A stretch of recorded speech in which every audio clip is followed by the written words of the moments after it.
안녕하십니까. 네, 오늘 101페이지 펼쳐주시고요. 자, 소유권 파트에서 공동 소유. 네, 그 부분은 3월 달에 보도록 하겠습니다. 자, 101페이지에 보시면 제일 위에 용익 물권 나와 있고요. 이제 지상권, 지역권, 전세권 그 순서대로 볼 겁니다. 그리고 지상권의 의의와 성질 나와 있고요. 거의 지금 조문이 빠져 있는데, 우리 민법 279조는 제목을 지상권의 내용 이렇게 달고요. 지상권자는 타인의 토지에, 기본서에서 나중에 보시면 되겠습니다. 토지에 건물, 기타 공작물이나 수목을 소유하기 위하여 그 토지를 사용하는 권리가 있다 라고 규정하고 있습니다. 사용하는 권리가 있다. 다시 조문을 봐보면 대표적인 것은, 자, 지상권자는, 그러면 지상권 설정 계약하고 설정 등기를 받으면 지상권을 취득을 하겠습니다. 그 사람은, 자, 다른 사람 물건을 빌려 쓰는 거니까 타인의 토지에, 그래서 타인의 토지, 그래서 이거를 타물권이라고 합니다. 제한물권은 모두 다 다른 사람의 물건에 대해서 갖는 권리이기 때문에 타물권이다. 그 다음 공작물의 대표적인 게 건물이니까 건물이나 그 밖에 공작물, 그 다음 수목을 소유하기 위하여 그 토지를 사용하는 권리가 있다. 근데 조금 이따 내용을 보시게 되면 우리 판례가, 이거는 지금 우리가 하고 있는 거, 지상권은 용익 물권 중에 하나입니다.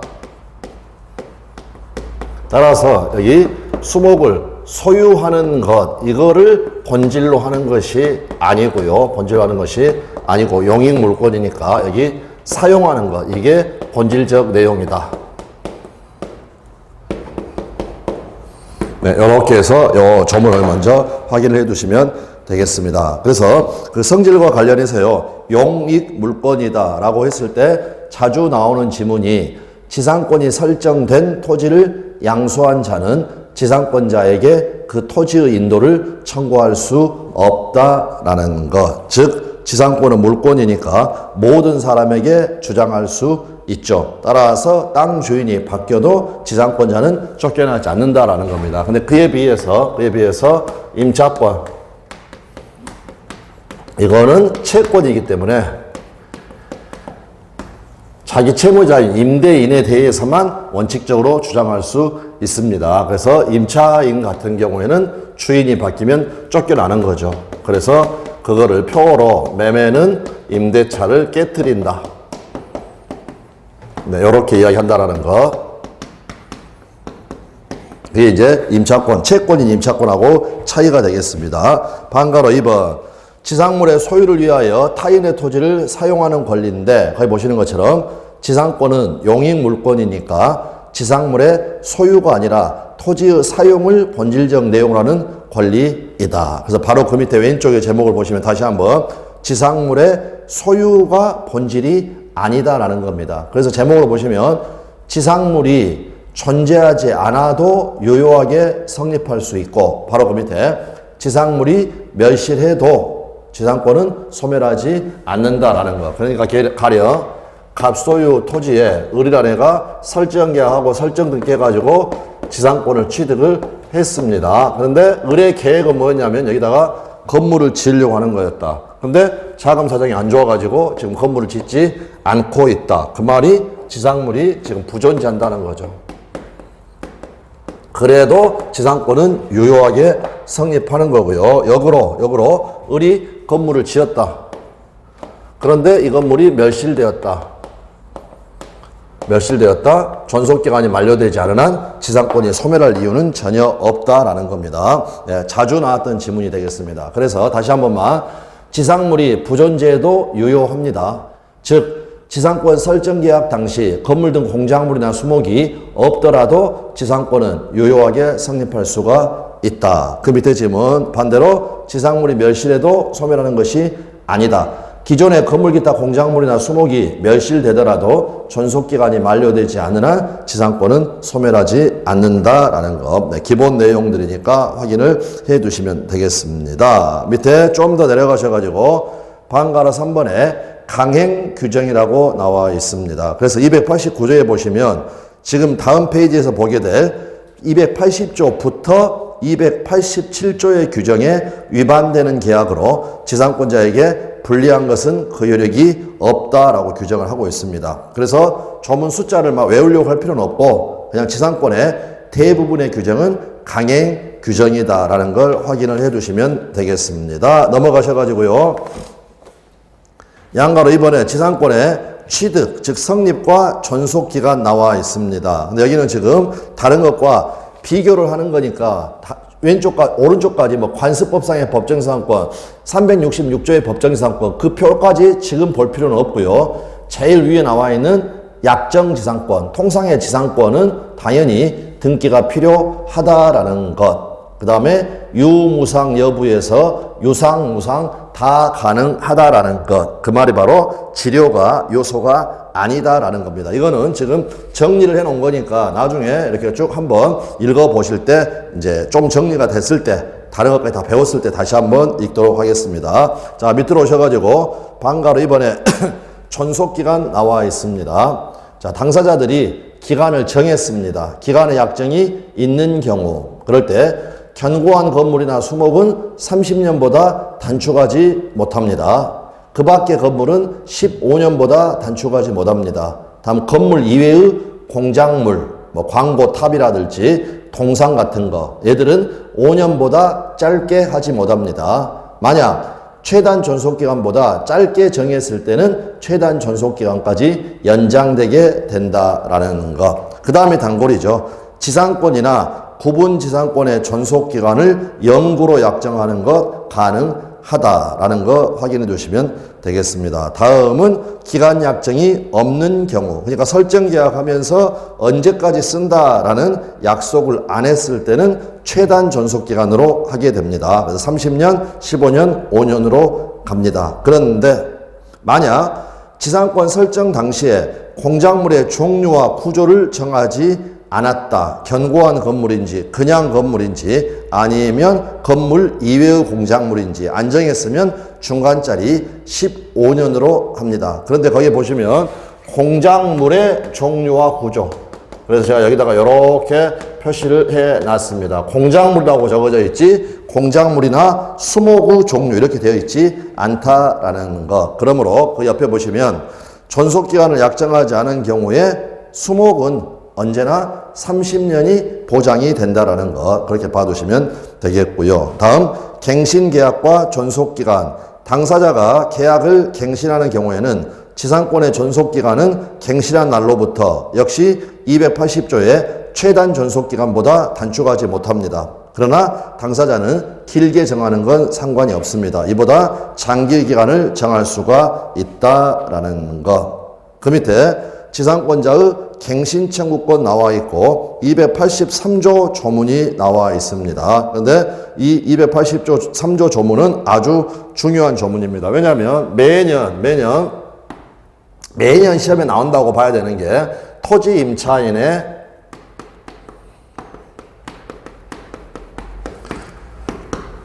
지상물 매수 청구권,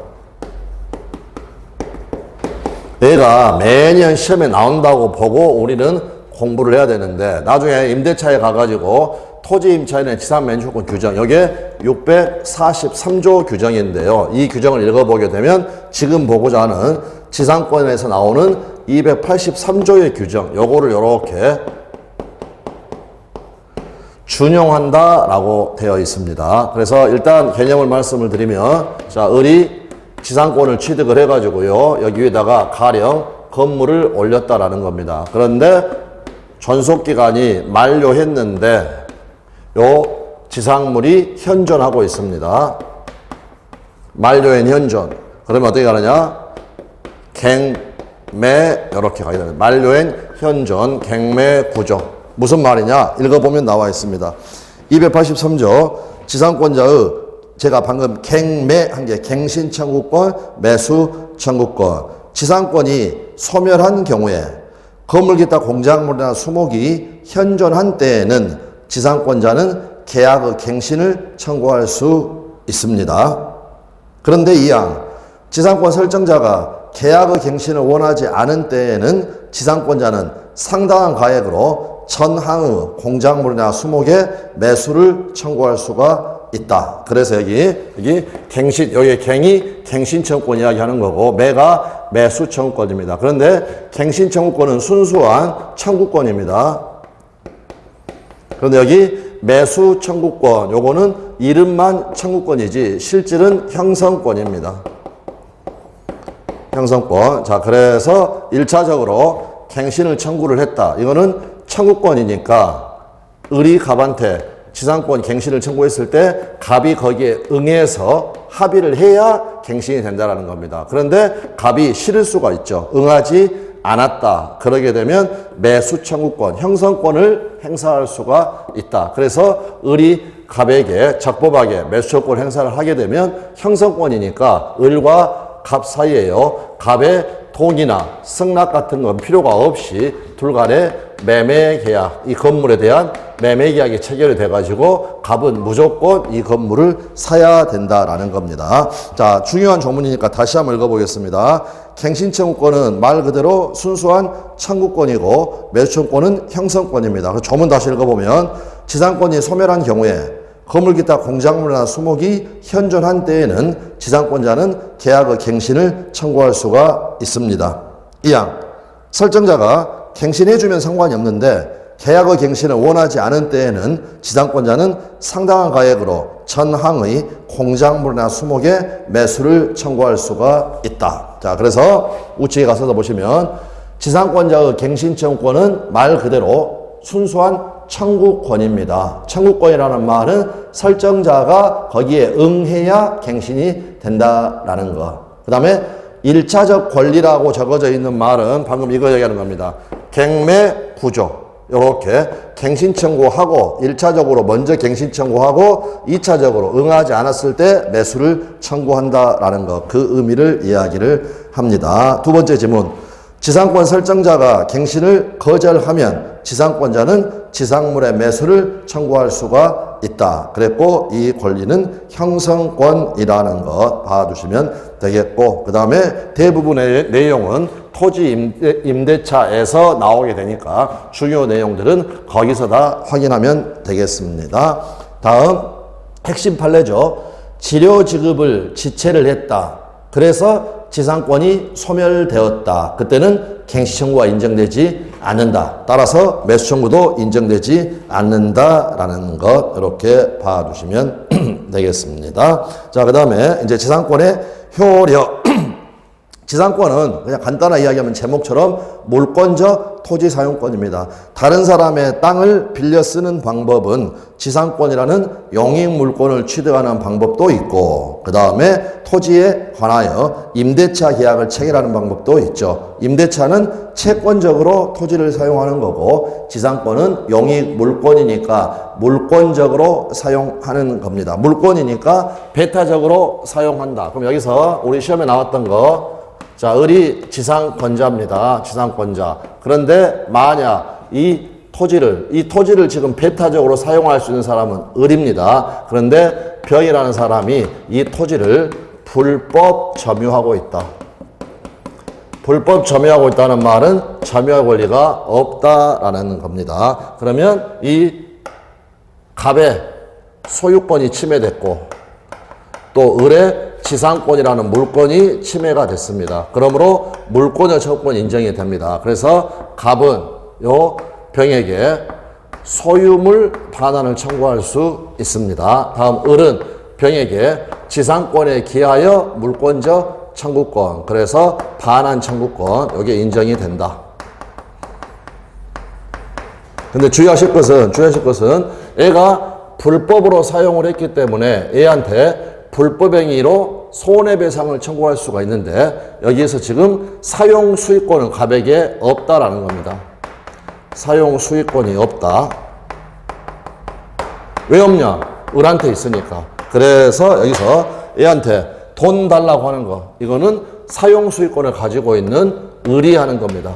즉 차임상당의 불법행위 손해배상 청구, 이거는 을은 할 수가 있지만 사용수익권이 없는 갑이라는 친구는 병한테 차임상당의 손해배상을 청구할 수는 없다. 그래서 이 부분은 지금 아주 중요한 부분입니다. 왜냐? 다른 부분에서도 많이 출제가 되기 때문에. 그러니까 포인트는 사용수익권이 누구한테 있냐라는 것만 봐두시면 되겠습니다. 자, 그래서 거기 봐두시면 배타적 사용과 관련된 지문, 지상권을 설정한 토지 소유권자는 지상권이 존속하는 한 토지를 사용 수익할 수 없으므로 특별한 사정이 없는 한 불법 점유자가 있더라도 임료상당 또는 차임상당의 손해배상을 청구할 수는 없습니다. 그러나 그 밑에 지상권을 설정한 토지 소유권자는 불법 점유자에 대하여 물권적 청구권을 행사할 수 있다. 그래서 여그림 이야기하는 겁니다. 여기 소유물 반환 청구, 물권적 청구권을 행사할 수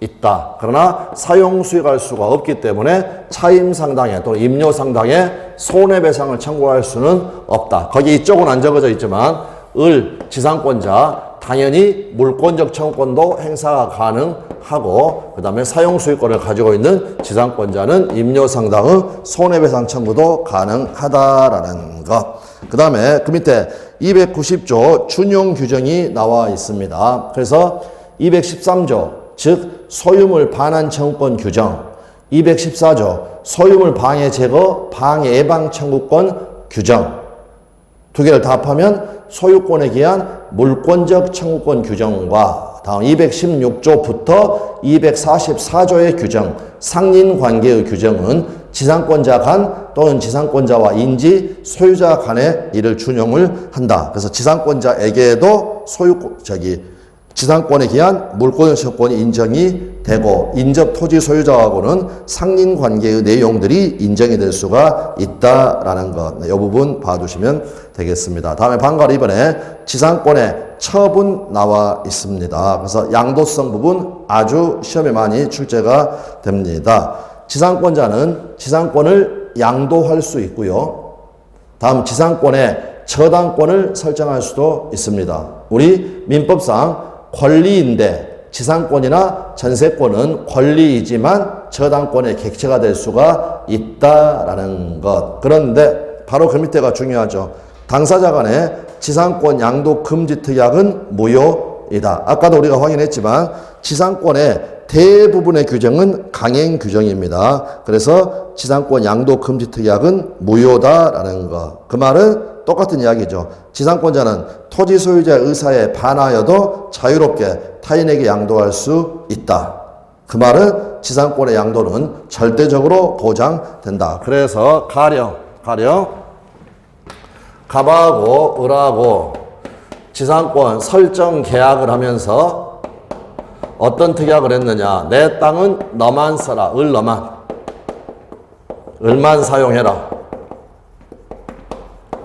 이 말은 결국에는요, 너가 가지고 있는 지상권 다른 사람한테 팔고 넘기지 말아라. 양도 금지 특약을 한 겁니다.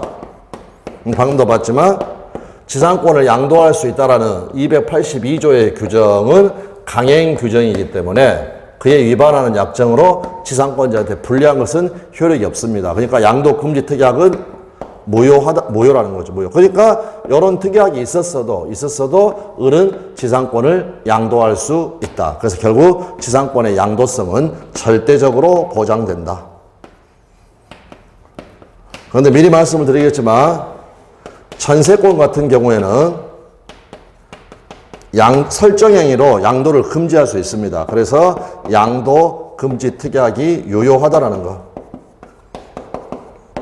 그러니까 결국에는 요 자체만 놓고 보면은 그렇게 했구나 라고 해가지고 금방 알 수가 있지만 이렇게 전세권능과 비교해서 정리하시는 것, 그게 포인트다라고 말씀을 드리겠습니다. 자, 바로 그 밑에 보면 제목에 뭐라고 적어져 있냐면 분리처분 O 이렇게 되어 있습니다. 그런데 우리가 주종을 이야기를 하면서 가령 저당권은 피담보 채권과 분리하여 양도하지 못합니다. 그런데 지상권 같은 경우에는 따로따로 팔 수가 있습니다. 그래서 지상권자는 지상권을 가지고 있으면서 유보한 채 지상물 소유권만을 양도할 수도 있고, 뒤집어서 지상물 소유권, 가령 건물 소유권은 유보한 채 지상권만을 양도할 수도 있다. 따로따로 팔 수가 있다. 따라서 판례죠. 지상권자와 그 지상물의 소유권자가 반드시 일치하여야 하는 것은 아니다라는 것. 그래서 항상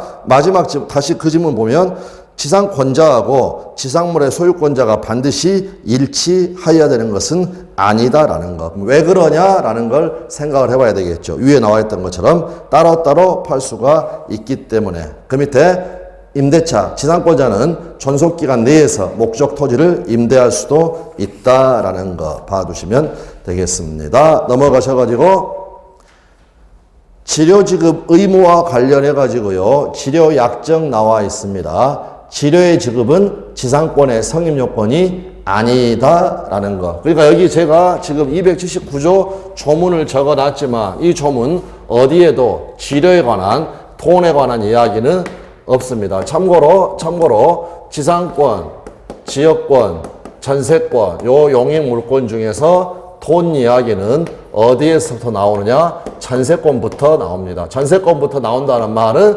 지상권이나 지역권은 지료가 요 성립 요소가 아니다라는 거고요. 성립 요소가 아니다라는 말은 유상의 지상권 설정도 가능하지만 무상의 지상권 설정도 가능하다라는 것. 따라서 지료에 관한 유상약정을 해야 지료를 받을 수 있습니다. 그러므로 지료에 관한 유상약정이 없는 이상 지료의 지급을 구할 수 없다. 필수 지문이니까 알아두시면 되겠고요. 그 다음 제목을 보시면 지료에 관한 유상약정이 있었다. 등기해야 제3자에게 대항할 수 있습니다. 확인하시면 지료액 또는 그 지급 시기 등 지료에 관한 약정은 이를 등기하여야만 제3자에게 대항할 수가 있습니다. 같은 취지, 지료를 연체한 지상권자가 지상권을 양도한 경우에 지상권 설정자는 지료 약정이 등기된 때에만 연체사실로 양수인에게 대항할 수 있다. 그래서 지료에 관한 약정은 등기해야 제3자에게 대항할 수가 있다라는 거 봐두시면 되겠습니다. 다음은 지료 증감 청구권. 이거는 경제사정 변동에 탄력적으로 대응하기 위해서 있는 조문입니다. 지료가 토지에 관한 조세, 그 밖에 부담의 증감이나 지가의 변동으로 인하여 상당하지 않게 된 때에는 당사자는 그 증감을 청구할 수 있다라고 규정을 하고 있습니다. 양가로 4번에 지상권의 소멸 나와 있고요. 방가로 1번에 지상권의 소멸 사유 나와 있습니다. 일반적인 소멸 사유로 생각을 해보면 만약 토지가 멸실됐다. 그러면 객체가 없어졌으니까 지상권이 물건은 소멸하겠죠. 존속기간이 만료가 되었다. 그래도 소멸합니다. 그 다음 제3자의 시효취득은 일단 넘어가고요. 그 다음에 혼동. 만약 지상권자가 그 토지에 소유권을 취득하였다. 을이란 애가 이 갑소유의 토지에 소유권까지 취득을 하였다. 그러면요, 지상권은 혼동으로 소멸하게 되겠습니다. 그 다음, 지상권의 목적인 토지를 국가가 수용해 가버렸다. 그러면 소유권, 지상권 다 소멸해 버리는 거고요. 그 밑에 지상권에 우선하는 저당권의 실행이 있다. 이거는 저당권에서 공부를 하니까 넘어가셔도 되겠고, 바로 그 밑에 그 밖의 사유들이 나와 있고요. 핵심적인 게 바로 소멸 청구입니다. 소멸 청구. 그래서 287조 조문 보시면 우측에 지상권자가 2년 이상의 지료를 지급하지 아니한 때에는 지상권 설정자는 지상권의 소멸을 청구할 수가 있다. 그래서 소멸 청구하게 되면 지상권은 소멸하게 됩니다. 그런데 바로 그 밑에 나와 있는 판례가 아주 단골로 정답으로도 여러 번 나왔던 그런 판례가 되겠습니다. 자, 그래서 여기 갑소유의 토지에 대해서 을이라는 친구가 지상권을 취득을 했습니다. 그 상황에서 갑한테 지료를 가령 1년 연체를 했습니다. 이 상황에서 갑이 요 토지를 병한테 양도를 하였습니다. 가령 토지에 대해서 매매 계약을 하고 등기를 하였다. 그리고 을이 자금 사정이 안 좋아가지고 병한테 또 1년을 연체를 했습니다. 결국 이 말은 토지 소유권의 양도 전 후에 걸쳐가지고 2년이 이루어졌다. 여기에 대해서 우리 판례는 이 두 개를 합산해서는 안 된다.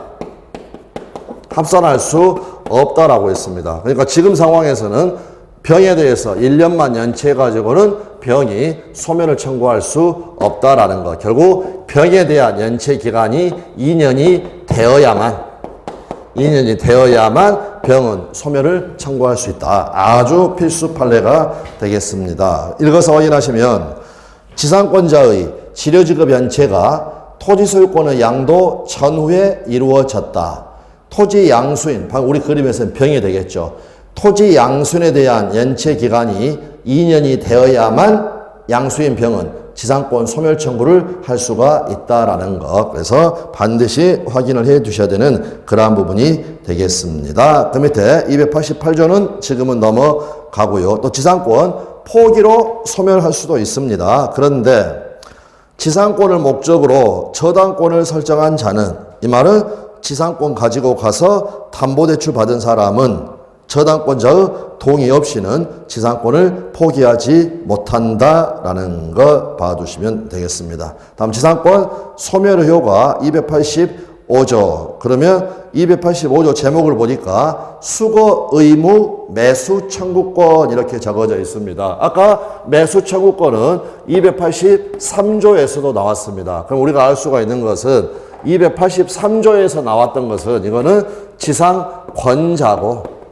지상권자, 여기는 설정자의 매수 청구권입니다. 자, 1항 보시면 지상권이 소멸한 때에는 지상권자는 건물 기타 공작물이나 수목을 수거해서 토지를 원상에 회복하여야 한다. 다른 사람 물건을 빌려 썼다. 다 썼으면 당연히 원상회복 의무가 있는 겁니다. 2항 전항의 경우에 지상권 설정자가 상당한 가액을 제공해가지고 그 공작물이나 수목의 매수를 청구한 때에는 지상권자는 정당한 이유 없이 이를 거절하지 못한다. 이거를 설정자의 매수 청구권이다 라고 이야기를 합니다. 그럼 다시 285조는 방금 우리가 봤던 걸 종합해가지고 정리를 해보면 갑이 갑소유 토지에 을이 지상권을 취득을 했다. 그리고 나서 가령 수목을 심었다. 자, 그래서 가령 아까 수목 같은 경우에는 존속기간이 최소 30년이 보장이 됐죠. 자, 30년의 기간이 다 만료가 됐습니다. 그래서 을이라는 애가 지겹습니다. 갑의 땅을 30년 동안 사용을 했기 때문에, 그래서 방금 봤던 것처럼 원상회복 의무가 있습니다. 원상회복 의무가 있다는 말은 이 나무를 수거해야 한다는 거죠. 수거 의무.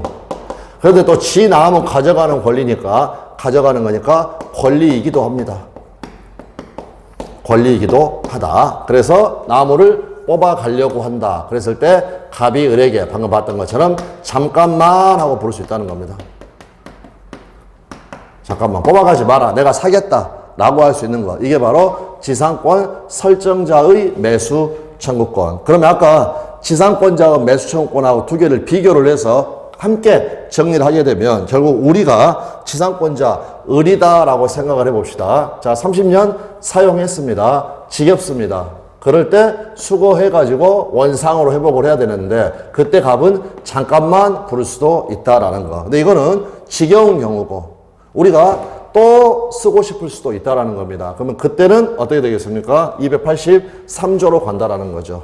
또 쓰고 싶다. 만료했는데 현존한다. 그러면 갱신을 청구를 하고 얘가 갱신해주면 또 쓰는 거고 응하지 않으면 팔고 나올 수가 있다는 겁니다. 매수를 청구할 수 있다. 그래서 결국 283조하고 285조는 이렇게 세트로 확인을 해 두시면 되겠습니다.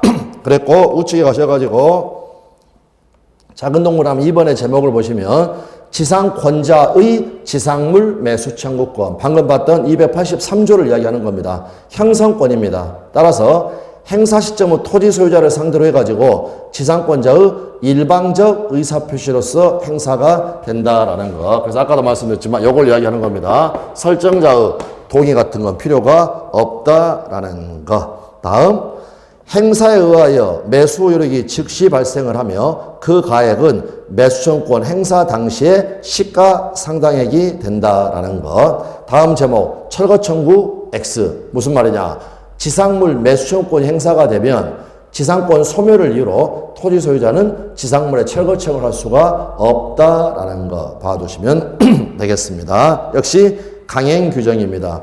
지상권의 존속기간이 만료된 때에 지상물을 철거하거나 토지 소유자에게 무상으로 양도하기로 하는 약정은 지상권자에게 불리하기 때문에 특별한 사정이 없는 한 무효라는 것. 네, 이 정도 봐두시면 되겠습니다. 그리고 그 밑에 관습법상의 법정지상권, 요거는 다음 순환 때 보면 되겠습니다. 자, 108페이지까지 가셔가지고요.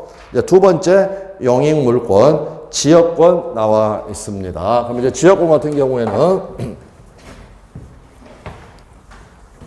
이런 상황을 한번 생각을 해본다는 거죠. 여기가 갑소의 토지고 여기가 을소의 토지입니다. 뭐 이쪽이 가령 뭐 도로다, 공로다.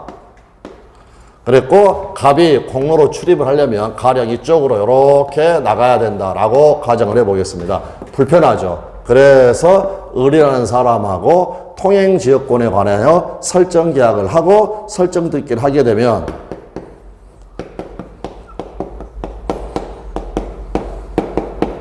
갑이라는 사람이 통행지역권을 취득할 수가 있습니다. 그랬을 때 이 토지를 통행할 수 있다는 거죠. 토지를 통행할 수 있다. 그러면 결국에는 이 토지 지역권에서 여기라는 게 서비스라고 생각하면 서비스. 그리고 조문에는 편익, 편리함과 이익, 요거를 이야기를 합니다. 그래서 서비스를 받는 땅, 요거를 요역지. 그 다음에 제공하는 땅, 요게 승역지, 이렇게 이야기합니다. 승역지. 여기가 지역권의 객체죠. 요 땅을 다니니까. 그랬고, 을이라는 사람이 통행지역권 설정자. 지역권 설정자. 요 갑이라는 사람이 통행지역권자. 무슨 말이냐면, 토지가 두 개가 나오고, 사람이 두 명이 나오게 되니까, 빨리 이 상황에서 누가 지역권자고, 요 땅 다니는 사람, 요 사람이 지역권자고, 그 다음에 자기 땅을 제공을 해서 한 사람, 요 사람을 설정자라고 부른다라는 거, 이렇게 봐두시면 되겠습니다. 자, 그런데 참고로, 만약에 갑이라는 사람이 도자기 만드는 예술가입니다. 예술가. 도자기를 만들려면 좋은 그 재료가 필요할 겁니다. 그런데 여기 을이 소유하는 토지에 양지로 좋은 재료가 있다. 그랬을 때 갑이라는 사람이 을하고 지역권을 설정을 해가지고 이 재료를 가져갈 수가 있을 것인가? 안 된다라는 겁니다. 안 된다. 왜냐? 지역권은 땅이 두 개가 나와야 됩니다. 요역지, 그 다음에 승역지. 여기는 지금 땅이 하나밖에 안 나와 있습니다. 그래서 이러한 것은 뭐라고 하느냐? 인역권이라고 부릅니다. 인역권이라는 것은 누구한테 서비스를 하는 것이냐? 사람한테 서비스를 해 주는 겁니다. 그런데 지역권은 사람한테 서비스를 하는 게 아니라 땅한테 서비스를 하는 겁니다. 땅한테 서비스를 하는 거. 그런데 우리 물권에서 인역권이라는 거 없습니다. 인역권이라고 없다. 그래서 두 토지가 나와야 된다는 거. 자, 봐보십시오. 지역권은 설정행에서 정한 일정한 목적을 위하여 타인 소유의 토지를 자기 토지의 편익에 이용하는 물권이다. 토지가 두 개가 나온다라는 거. 그래서 참고로 방금 여기가 뭐냐? 뭐 이런 시험 문제는 안 나오겠지만 타인 소유의 토지를 자기의 편익에 이용하는 물건이다 하면은 틀립니다. 사람의 편익이 아닙니다. 자기 토지의 편익, 자기의 편익. 여기에 인역권입니다. 자기의 편익. 그런데 자기의 편익이 아니라 자기 토지의 편익이라고 적어져 있다라는 거. 다음 계속 가봅니다. 편익을 받는 토지, 즉 서비스를 제공받는 토지를 요역지, 편익을 위하여 제공되는 토지, 즉 지역권의 객체가 되는 토지, 이거를 승역지라고 부른다라는 거 봐두시면 되겠습니다. 방과로 이번에 성질해가지고 방금 말씀드렸던 것처럼 제목을 보시면 두 토지 사이의 관계입니다. 그럴 때 단골로 시험에 출제가 되는 게 위에 두 개의 지문입니다. 그래서 요역지는 반드시 한 필의 토지 전부이어야 하지만, 그래서 전부이어야 하지만 이러한 성질을 뭐라고 그러냐? 불가분성. 그래서 요역지는 반드시 한 필 토지 전부여야 되는 거. 그 다음 지문 봐보시면 그러나 승역지는 한 필의 토지의 일부라도 상관이 없다. 왜 상관이 없느냐? 일물일권이의 예외. 일물일권주의의 예외. 이게 바로 어디서 인정이 되느냐? 용익물권에서 인정이 되는 거니까. 그러니까 아까 그림에서는 여기 의뢰토지 전부를 지금 통로로 사용을 했는데 그게 아니라 일부만 통로로 사용할 수도 있다라는 거. 그래서 일부라도 무방하다. 오케이라는 거. 이렇게 봐두시면 됩니다. 그 다음에 처음에 공부하실 때 조금 외워주셔야 될 게 요 단어. 온승포요. 요렇게 해서 이거를 좀 외워주시라는 겁니다. 온, 영어로 뭡니까? 어디에 또는 어디 위에. 포, 위하여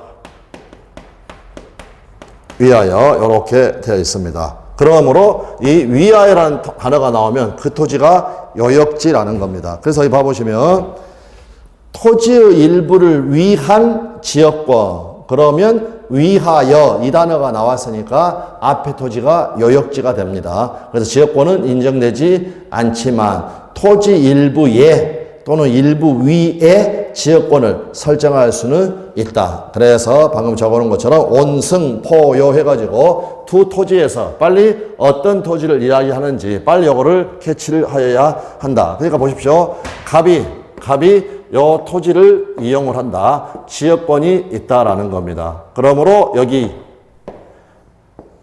온승 어디에 이 토지 위를 다니니까 여기가 온승. 그 다음 이 토지를 위해서 지역권이 존재하는 거죠. 지역권이 통행지역권, 이 토지를 위하여 존재한다. 그래서 위하여 또는 위한 들어가게 되면 그 토지가 바로 요역지를 이야기한다. 그 다음에 어디에 하면 그게 바로 지역권의 객체를 이야기를 한다. 네, 그렇게 해서 빨리 그 부분을 확인을 해 주시면 되겠습니다. 다음, 두 토지 사이의 관계를 규율하는 건 맞는데 지역권은 대체로 인접하는 토지 사이에서 설정이 되지만 반드시 두 토지가 인접할 필요는 없다. 그래서 이거는 뭘 생각하시면 되냐면 용수 지역권을 생각을 하면 되겠습니다. 그래서 예를 들어서 갑소유 토지에 물이 부족하다. 그런 많은 경우에 바로 옆에 땅도 물이 없을 겁니다. 그래서 이렇게 여기가 요역지, 여기가 승역지. 그래서 여기서 물을 끌어다 쓰는 겁니다. 인접하지 않았죠. 그래서 용수 지역권을 생각하면 된다. 네, 그렇게 해서 확인을 해 두시면 되겠습니다. 그 다음 판례입니다. 토지가 두 개가 나와야 되기 때문에 어느 토지에 대하여 이 토지가 바로 승역지가 되겠죠. 통행지역권을 주장을 하려면 그 토지의 통행으로 편익을 얻는 요역지가 있음을 증명하여야 한다라는 기출 판례가 되겠습니다. 자, 여기까지 보시고요. 잠깐 쉬셨다가 292조 부종성 그 부분부터 보겠습니다.